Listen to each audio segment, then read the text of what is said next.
500 subscribers later, here we are answering real questions from real subscribers.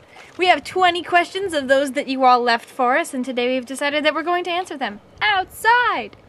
Yeah, we're just too cool. So we have our handy dandy lists with our answers to these questions, and the first question is sort of a double question because we wanted to address two things. First of all, bookshelf tours. We've had a lot of questions about this, and my plan currently is to, at the end of the summer, before I go back to uni, do a bookshelf tour then. So, there's your answer for me. I'm getting there. She's getting there. Okay. Yeah. It's a good answer.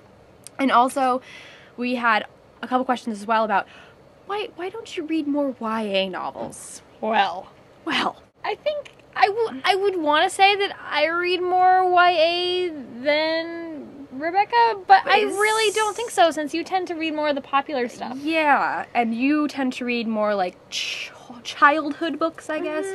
So we don't read a lot of YA because there are tons of channels out there that devote themselves solely to YA. We don't feel that there needs to be another one. A lot of my books in my TBR pile are not YA. Yeah, I don't want to limit myself to a particular genre. I want to read whatever strikes my interest. So, exactly. Question number 2 was asked by two people, Nevermore 1129 and Rachel Taylor. They both asked us if we could be any character for a short time, trading places with a character, who would it be? My answer, you will all be so shocked to hear this one, but I would love to trade places or be Ginny Weasley for a short period of time because A, she's a badass, and B, she can do magic, and I would love to just, be in the, wizarding world for a short period of time, as everybody does, because I wanted my letter when I was 11. I'm thinking, no one's gonna know what this is. Mart Belden from Trixie Belden, it's her older brother. Actually, I think they're twins. But Mart's a little bit older, and he always sort of lords that over her, and he's very, very funny, and he likes big words, and he always winds up coming through just at the right time to help everybody out, and I've always appreciated him, and he's always been a pretty neat guy, and I would like to be him, so then I could, interact with Trixie, because I wouldn't want to be Trixie, I would want to meet Trixie, and then we'd be super besties because we would be siblings. Question number 3 was asked by K4 Evans 1, and it's, what was your favorite required reading in high school? And we came to the same conclusion on this one, because we did have a lot of the same lit classes in high school. We decided on The Hours by Michael Cunningham. By Michael Cunningham, exactly. Fantastic story. So good. Helps if you read Mrs. Dalloway first. You'll appreciate Mrs. Dalloway so much more once you read it. Yes. The movie was really good too. Yes, the movie was awesome. Question number 4 was This was asked, challenging. Yeah, it was. This one was asked by 500 Diego Perez, and it was, if you could have dinner with 3 people, living, dead, whatever, who would they be? I chose J.K. Rowling because obviously she's, kind of a big choice for a lot of people, and she's an extremely intelligent woman, and I wanted to have a woman on my list too, and she would be the number 1 person I would choose.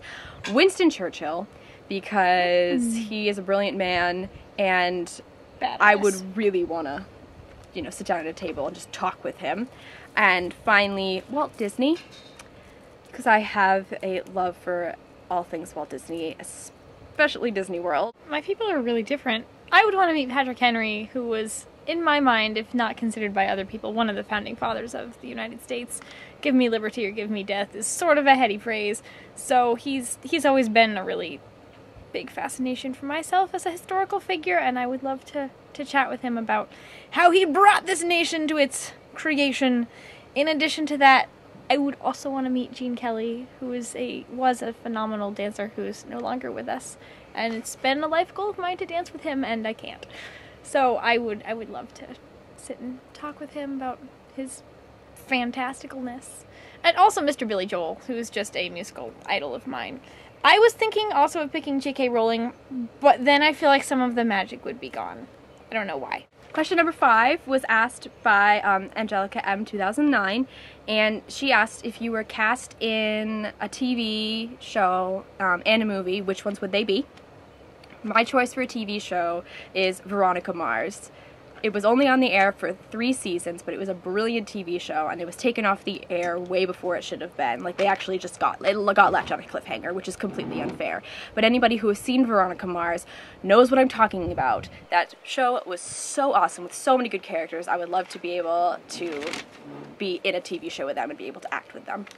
And in terms of movies, maybe a little bit obvious right now, but The Avengers, because everybody in that movie is freaking awesome, and I would love to hang out with all those actors.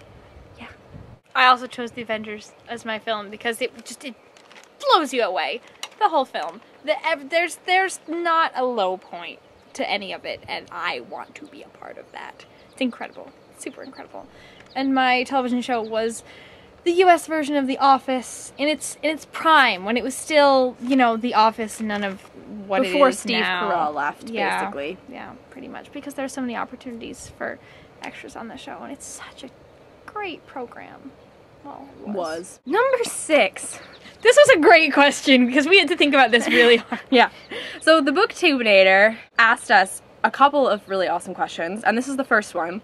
He asked us, what are some embarrassing moments that you two have had together? That we share. So we definitely had to think about this, but when we came to the conclusion, Yeah. we were like, of course this should be our answer. Yeah. So, last year, We went to Disney World. yep, in May 2011, and just us two, We had a grand old time. we had a very good time. But we had a lot of dinners, just the two of us. Yep. And we got pretty crazy at dinner. I don't know, maybe it was because we were sitting down in air conditioning with And lots of food. exhausted and eating, and every single one of them, we would just, everything was a riot. Everything was a riot. Yeah. It wouldn't have been funny to anyone else, No but it was one funny to else. us. So the first one is that we were eating in Le Chef de Chef de France. France in Epcot, and there was a waiter. Whose name was Francois. He wasn't our waiter, mind you. And everybody who works in the French pavilion in Epcot is from France, or at least a French-speaking country, I would assume. And so Francois was from France, and he looked just like a Frenchman. Yeah. Yeah, he was so French. He was probably maybe like in his early 20s. He's not that much older than us or No. anything. But he looked so scary almost. He looked really frightening. very intense. Very tall and very, But you wanted to look at him. Present. Like you would just we were just it's like a car crash. You just can't look away. yeah. And so we're sitting there at our table in the middle of all these other tables, and we're just like sneaking glances Yeah. at him and giggling furiously about it. And he wasn't our waiter, but he was He served the table next to us with children. They had 2 little boys, and he was so nice. They to loved them. him. All of the children were like, Yeah. ah. So he looked so scary, but he was so nice to these kids. And for some reason, we just latched onto this Francois guy. He poured us water. Did he? Yeah. Oh my god, I forgot about that. But we're just sitting there like giggling fools, and for some reason we're just like super into this guy, and so that's embarrassing moment number 1 from Disney World. just And then sitting there for the laughing. rest of the time, Francois like became a thing, and I wouldn't be surprised if other people noticed how like over the top we were about this. Yeah.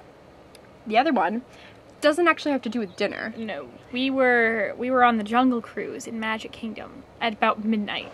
Yeah, like 'Cause it was- 11:30. It was yeah. after the fireworks, and the park was open late Yeah. that night, so we were really excited about that. So yeah, riding the Jungle Cruise, our skipper's name was Graham, who was also extremely attractive and about our age, and we sat right in the front of the boat. Literally right in the front. Yep. And everything Graham said was just hysterical. so hilarious. And it could have been him. It could have been the fact that it was 11 really late. something at night. Yeah. But hot. Maybe. Outside. It was nice. It was a nice temperature, Yeah, it though. was But gorgeous. we just, everything was so funny. And, I mean, other people were laughing. It was good. The Jungle Cruise was supposed to be funny. But we couldn't contain We ourselves. could not contain ourselves. We're sitting there, like, uncontrollable rollicking in our seats. laughter. Because he's so hilarious and attractive. And we turned around the corner and he goes, oh, and it's the backside of water. And we just lost it. Oh my and god, I'm kind of embarrassing. We didn't care We at didn't the care at time the time, because we but were looking- high on the magic of Magic Kingdom. Yeah, looking back. But looking back on it, yeah, we People were must have thought probably we a were little over the crazy. top. Next question by the Booktubinator that we decided to answer was, what are your weird reading habits? People touching my books. I don't know if that's a reading habit, but as you may have noticed, important books to me I don't really like to let leave my possession, and or I just even the people that are really great with books, I just get super nervous about seeing them away from me and things. I just can't do it. It's really hard for me to let things go. Also, I don't like putting books on the floor. Books don't belong on the floor. No, I'm not okay with it. Also, I don't like creasing the spines of paperbacks. It makes them look well loved and read, but I think it looks bad on the shelf, and I like to see them all nice. Yeah, I feel like that's pretty, like, I kind of go with that as well, though it's kind of hard sometimes when you have a gigantic book, like Game of Thrones or Clash of Kings, and it's in paperback, and it's 1,000 pages, and yeah, there's creases in it, which is too bad. But anyway, my weird reading habit, I have to read everything in the book. Like, I will even browse over the acknowledgments with people's names that I have no idea who they are. But this more applies to, like, coffee table books that are this big. It's just lots and lots of words, and I have to read the entire thing to count it as having read it. If any of you remember, I got the Harry Potter Complete Filmmaking Journey page to screen. I don't even remember how many pages it is, but the font is like size 10, and I will have to read the entire thing. Because that's how, yeah, I just have to. I can't not read the entire thing. Do you do that with magazines, too? I also do that with magazines.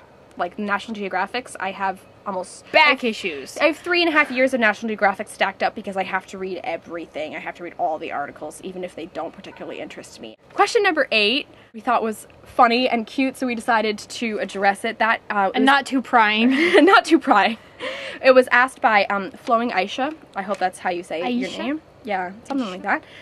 She asked if we prefer taller or shorter guys. I chose this one because Leslie has... I'm slowly working over my fear of tall people. Irrational fear. Irrational fear of tall people. I don't understand what it is, but I just feel sort of like they loom a little bit, and I'm not exactly short. I'm approximately 5'7". So that's not incredibly small, but I don't know what it is. People that are about 6 feet or taller, it just weirds me out a little bit, and I'm sorry, that sounds really awful. You're short. Prefer taller guys because I'm 5'2", so a guy should be taller than me if I'm gonna date him, because if a guy is shorter than 5'2", he's probably too young for me. Question number 9. Oh, this was a good one. This was asked by, I don't know if it's SEW or SEW, but it's SEW 1995, and it was, if you could choose any YouTuber to get bookish, who would it be? And we didn't had the almost imponderable joy of watching Charlie Is So Cool Like. Yes. Which makes you like cool. We would love it if Charlie McDonnell could get bookish. He was sort of the person who got, me into watching... Into YouTube. Yeah, watching videos on YouTube. Also, he's English, so that, he's got an accent. That helps. He's intelligent, straightforward, is well-read, I would assume. And makes good videos. Makes very quality videos. He can get into books because he read Twilight for Alex. Yes, he did a special segment, so we know he's not totally against doing something with books. Yeah. Question number 10 was asked by the Appy with 4 E's, and that was, do you write anything? I did NaNoWriMo starting my freshman year of high school. I attempted it 4 years, only completed it 2 when I was a freshman and sophomore. I actually wrote 2 books. Junior, senior year, not so much, and now I kind of don't like writing very much. I think it was all the essays I had to write for my AP classes that kind of killed it for me. That would do it. Yep. That would do it a lot. I started NaNoWriMo my sophomore year. Yeah, you did the year after me. Mm-hmm. Yeah, and I have successfully done it most every year since my freshman year of university. There was just too much work on my schedule to get through it. And so, but to this day, I've written 4.5 NaNoWriMo novels. I just self-published one of them. I'm not going to tell you anything about it, but I'm super proud of it, and finally to get done with that. You have to know Leslie to know where to get the book. Yeah.